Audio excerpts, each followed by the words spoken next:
Corporal Butler with the Collier County Sheriff's Office.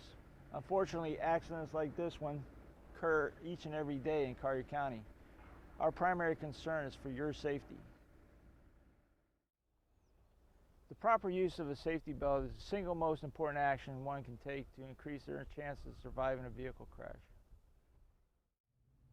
On May 18th through May 31st, Collier County Sheriff's Office will be conducting various county-wide heightened efforts to ensure safety belt usage by drivers and passengers.